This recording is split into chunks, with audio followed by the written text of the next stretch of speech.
વિદ્યાર્થી મિત્રો, આજના લેક્ચરમાં આપનું સ્વાગત છે। આજનો લેક્ચર છે આપણો ધોરણ 12 કોમર્સ આંકડાશાસ્ત્ર ભાગ 2, જેમાં આજે પહેલો વિડીયો છે ચેપ્ટર નંબર 3 પ્રામાણ્ય વિતરણનો, જેમાં આજે આપણે શરૂઆત કરીએ। સૌથી પહેલાં સમજી લઈએ, આ જે લખેલું છે એ જૂની બ્લુપ્રિન્ટ પ્રમાણેનું છે। કઈ જૂની બ્લુપ્રિન્ટ કે જેમાં A, B, C અને E વિભાગમાં દાખલા પૂછાતા હતા। હવે હું જે લખું છું એ નવી બ્લુપ્રિન્ટ પ્રમાણે લખી રહ્યો છું। એની બાજુમાં કે નવી બ્લુપ્રિન્ટ પ્રમાણે કઈ રીતે પૂછાય, તો નવી બ્લુપ્રિન્ટમાં વિભાગ E છે એમાં 3 દાખલા આવે છે। કેટલા? 3, 1+1+1 એટલે કે 3 વિકલ્પો પૂછાશે।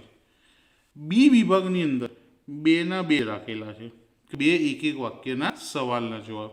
સી વિભાગમાં જે આ પૂછાતો હતો એ પૂછાવાનો નથી, જ્યારે ઈ વિભાગમાં 4 માર્કના 2 દાખલા પૂછાવાના છે, પણ ઓપ્શન મળશે એટલે તમે આ 2 માંથી એક દાખલો ઓપ્શન કાઢજો। હું તમને એવી સલાહ આપું છું। પછી જો તમને આવડી જાય તો વાંધો નથી, હું શીખવાડી તો ખરી જ બધા જ, પણ ઊંધો દાખલો હોય છે ગણવાનો, થોડું તકલીફ હોય, જો એવું લાગે તો એક ઓપ્શન કાઢી દેવાનું, કારણ કે આપણને ઈ વિભાગમાં ઓપ્શન મળવાના છે। તો પહેલાં હતું 10 ગુણનું, અત્યારે ટોટલ કેટલા ગુણનું થઈ ગયું? 8 અને 5 13, 13માંથી આપણે 11 ગુણ એના ફાળવામાં આવ્યા છે, પણ આપણે 4 માર્કનો એક દાખલો ઓપ્શન કાઢી શકીએ છીએ। તો ચેપ્ટરનું નામ પ્રામાણ્ય વિતરણ। ચેપ્ટર થોડુંક ભણવામાં ડિફિકલ્ટ છે। શરૂઆત સૌથી પહેલું સંભાવના ઘટત્વ વિધેય, કે સતત યાદચ્છિક ચલની કિંમત કોઈ એક નિશ્ચિત અંતરાલની વચ્ચે હોવાની સંભાવના। નિશ્ચિત અંતરાલ એટલે કે 2 કિંમતોની વચ્ચે, જેમ કે -1 અથવા +1ની વચ્ચે હોય, કોઈ નિશ્ચિત 2 અંકોની વચ્ચે હોવાની સંભાવના મેળવવાના વિધેયને તે ચલનું સંભાવના ઘટત્વ વિધેય કહેવાય। કે કોઈ પણ યાદચ્છિક ચલની કિંમત એ નિશ્ચિત અંતરાલની વચ્ચે હોવાની સંભાવના મેળવવી હોય તો તે વિધેયને તે ચલનું સંભાવના ઘટત્વ વિધેય કહેવાય છે। તેને સંકેતમાં f of x વડે દર્શાવાય। સંભાવના ઘટત્વ વિધેયને સંકેતમાં શેના વડે દર્શાવાય? f of x વડે આપણે એને દર્શાવીએ છીએ। તો એની શરતો શું છે? તો સૌથી પહેલી કે યાદચ્છિક ચલની કિંમત, જે અહીંયા કીધું સતત યાદચ્છિક ચલ, તો યાદચ્છિક ચલની કિંમત નિશ્ચિત અંતરાલમાં હોય તેની સંભાવના અનઋણ હોય, એટલે કે સંભાવના ક્યારે ઋણ મળશે નહીં, પ્લસ જ આવશે। અને તમને ખબર છે કે સંભાવના મતલબ પ્લસ જ હોય, 0 અને 1 સુધી જ હોઈ શકે, એનાથી નાની હોતી નથી। બીજું, યાદચ્છિક ચલ નિશ્ચિત અંતરાલની વચ્ચે કોઈ પણ કિંમત ધારણ કરે એની કુલ સંભાવના 1 થાય। કે ઘણા બધા ચલ હોય એ જેવી કિંમત ધારણ કરે તો જુદા જુદી અલગ અલગ પ્રયોગ હોય તો બધા પ્રયોગની કુલ સંભાવના કેટલી થાય? 1। તો યાદચ્છિક ચલ નિશ્ચિત અંતરાલની વચ્ચેની કોઈ પણ કિંમત ધારણ કરે તેની કુલ સંભાવના 1 હોય છે। તો આ બેની શરતો છે। ત્યારબાદ યાદચ્છિક ચલ xની કિંમત નિશ્ચિત અંતરાલ a અને b ની વચ્ચે હોય તેની સંભાવના શોધવા માટે સંભાવના ઘટત્વ વિધેયનો ઉપયોગ કરી શકાય। અહીંયા અંતરાલ આપણે a અને b ધારી લીધો, અને એની વચ્ચેની સંભાવના શોધવું હોય તો એના માટે સંભાવના ઘટત્વ વિધેયનો ઉપયોગ કરી શકાય। એને સંકેતમાં આપણે p એટલે પ્રોબેબિલિટી, સંભાવના, p of a x b, એટલે કે x ની કિંમત a કરતાં મોટી અને b કરતાં નાની છે તો એના વડે દર્શાવાય। અહીં a x b બરાબર p of a x b થાય। તમે એકલું લેસ લખો કે <= લખો, બંને કેવું થશે? સમાન। આપણે દાખલાની અંદર <= લખવાનું આવશે, તો એની ખાસ કાળજી લેવી। <= નો મતલબ શું થાય? કે સંભાવના a અથવા a થી મોટી અને b અથવા b થી નાની, અને એકલા મતલબ કે a થી મોટી એ નહીં આવે અને b થી નાની b પણ નહીં આવે। જ્યારે નો મતલબ a પણ આવશે અને b પણ આવશે, અને એ બંનેની વચ્ચેની કિંમતો પણ આવશે।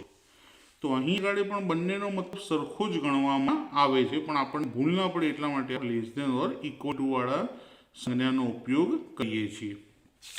આગળ પ્રામાણ્ય વિતરણનું સંભાવના ઘટત્વ વિધેય। જે એફ ઓફ એક્સ આપણે હમણાં આગળ શીખ્યા, વ્યાખ્યા લખી અને એફ ઓફ એક્સ વડે દર્શાવાય, તો એનું ઘટત્વ વિધેય શું છે? તો પ્રામાણ્ય વિતરણનું સંભાવના ઘટત્વ વિધેયનું સૂત્ર આ 1 માર્કની અંદર પૂછાવવા માટે ખૂબ જ જરૂરી છે. તો એનું સૂત્ર શું છે? એફ ઓફ એક્સ બરાબર 1/, આ જે નિશાની છે એને આપણે શું કહીશું? સિગ્મા. આ સ્મોલ સિગ્મા કહેવાય. કેવો સિગ્મા છે? સ્મોલ, પણ આપણે સિગ્મા જ બોલીશું. તો 1/, સિગ્મા √2π ઇન્ટુ ઈ એટલે ત્રુટી થાય, ભાગ 1માં આવતું હતું, એની ઘાતમાં -1/2 જોડે બ્રેકેટમાં x માઇનસ મ્યુ, આને મ્યુ કહેવાય, છેદમાં સિગ્મા કૌંસની બહાર સ્ક્વેર, જ્યાં એક્સની કિંમત -ઇન્ફિનિટીવથી +ઇન્ફિનિટીવની વચ્ચે આવશે.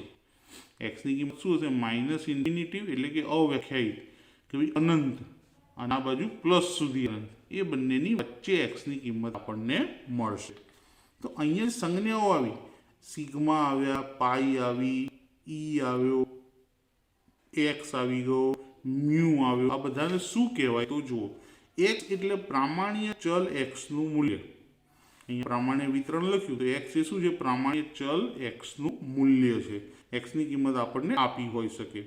મ્યુ પ્રામાણ્ય વિતરણનો મધ્યક. મ્યુને શું કહેવાય? પ્રામાણ્ય વિતરણનો મધ્યક મ્યુ કહેવાય. આ સંજ્ઞાને આપણે શું કહીએ છીએ? મ્યુ કહીએ છીએ. સિગ્મા, સ્મોલ સિગ્મા, પ્રામાણ્ય વિતરણનું પ્રમાણિત વિચલન. સિગ્મા એટલે શું થાય? પ્રામાણ્ય વિતરણનું પ્રમાણિત વિચલન. આ શબ્દ ધોરણ 11માં આપણે ભણી ગયા છીએ, પણ ત્યાં અલગ એ સંજ્ઞા આવતી હતી. જ્યારે હવે શું આવે છે? સિગ્મા આવે. અને કેવો? Small sigma. કેપિટલ સિગ્મા તમને લોકોને યાદ છે ને? આપણે આ રીતે કરતા હતા. આ કેપિટલ સિગ્મા કહેવાય. આ સ્મોલ સિગ્મા છે. ત્યારબાદ પાઈ. આ તો બધા આનાથી જાણી હશે કે બધાની બધાની જાણકારી તો હશે, કારણ કે પાઈનું મૂલ્ય આપણે નાના ધોરણમાં ભણી ગયા છીએ. પાઈ એની કિંમત 3.1416, પણ આપણે 3.14 જ ઉપયોગ કરીએ છીએ, 16 લખતા નથી. એને આપણે પાઈ કહીએ છીએ. ત્યારબાદ ઈ એટલે એરર, જેને ત્રુટી કહેવાય ગુજરાતીમાં. અને એરર કેટલી આવે છે? 2.7183, 2.7183. તો સંભાવના ઘટત્વ વિધેયનું સૂત્ર પૂછાય તો આ રીતે સૂત્ર લખીને જો તમે આ રીતે દર્શાવશો તો કોઈ પણ સાહેબ તમારો માર્ક કાપી શકશે નહીં. અને આ બધી સંજ્ઞાઓ યાદ રાખવાની જરૂર છે, કારણ કે આ બે તો બહુ જ જરૂરી છે, મધ્યક અને પ્રમાણિત વિચલન. મ્યુ એટલે મધ્યક, સિગ્મા એટલે પ્રમાણિત વિચલન થાય. ત્યારબાદ પ્રામાણ્ય વિતરણ કોને કહેવાય? શું? પ્રામાણ્ય વિતરણ કોને કહેવાય? તો પ્રામાણ્ય ચલ એક્સના વિતરણને પ્રામાણ્ય વિતરણ કહે છે, જેને સંકેતમાં કેપિટલ N બ્રેકેટમાં મ્યુ અલ્પવિરામ સિગ્મા સ્ક્વેર કહેવાય. મ્યુ એટલે મધ્યક અને સિગ્મા સ્ક્વેર એટલે શું થાય? વિચરણ.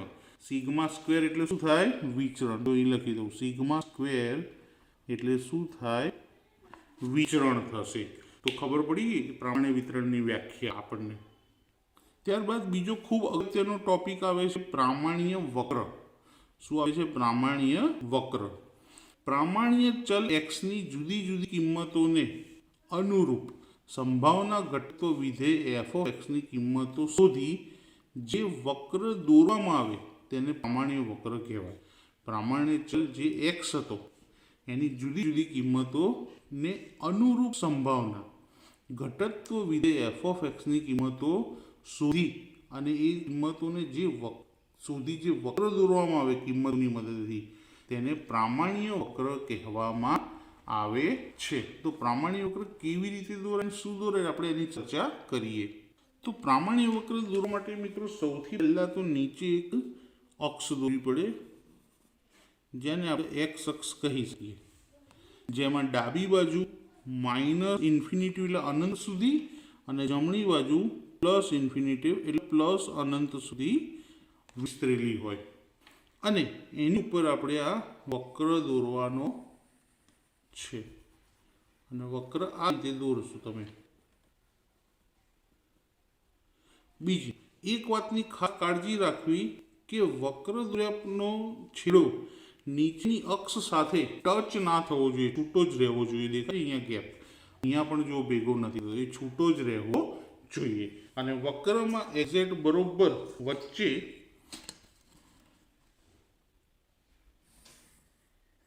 જ્યાં આપણને એક્સની કિંમત મળે, મ્યુની કિંમત પણ મળી જશે. જે ડાબી બાજુ માઇનસ ઇન્ફિનિટિવ, જમણી બાજુ પ્લસ ઇન્ફિનિટિવ. આને શું કહેવામાં આવે? પ્રામાણ્ય વક્ર કહેવામાં આવે. અને એક્ઝેક્ટ બે ભાગ. આખા વક્રનું ક્ષેત્રફળ એક સમજવાનું હોય છે. શું સમજવાનું હોય છે? એક સમજવાનું હોય. તો વક્ર દોરતા ખાસ આવડવો જોઈએ. ત્યારબાદ પ્રામાણ્ય ચલ. વક્રની અંદર અહીંયા વચ્ચે z બરાબર 0 આવે. તો એ z એટલે શું કહેવાય?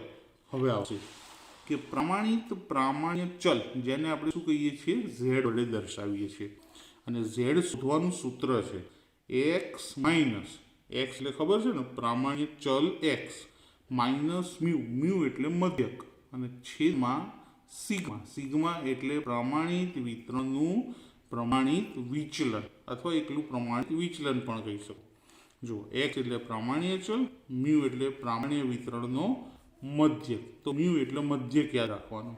અને સિગ્મા એટલે પ્રામાણ્ય વિતરણનું પ્રમાણિત વિચલન, જેને આપણે ખાલી પ્રમાણિત વિચલન કહીશું. તો આ એનું સૂત્ર છે. અને આ મોસ્ટ આઈએમપી સૂત્ર છે. આની મદદથી જ દાખલો થશે, એ સિવાય દાખલો ગણી શકાશે નહીં. એટલે આ સૂત્ર બહુ જ અગત્યનું છે.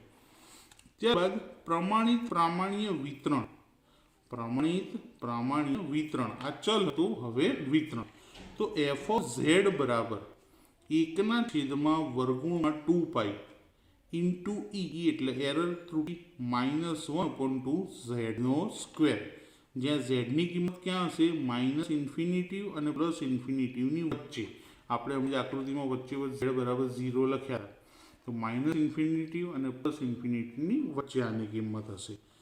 ત્યારબાદ બીજું આવે છે પ્રામાણ્ય ચલ. તો સતત યાદચ્છિક ચલ x ને પ્રામાણ્ય ચલ કહે છે. આ વ્યાખ્યા આપણે પહેલા પણ જોઈ લીધી. અને છેલ્લું પ્રામાણ્ય વિતરણ, કે પ્રામાણ્ય ચલ x ના વિતરણને પ્રામાણ્ય વિતરણ કહેવામાં આવે છે. હવે આટલી સુધીની થિયરી આજના લેક્ચરમાં રાખીએ. ઘણી બધી થિયરી છે. નેક્સ્ટ લેક્ચરમાં હું આગળ બીજી તમને મોસ્ટ ટાઈમ થિયરી શીખવાડીશ. તો મારી ચેનલની સાથે જોડાયેલા રહેજો. વિડીયો પસંદ આવે તો લાઈક કરજો, અને એટલો તમારા મિત્રોને શેર કરજો, અને ચેનલને સબસ્ક્રાઈબ કરવાનું ભૂલતા નહીં. Thank you.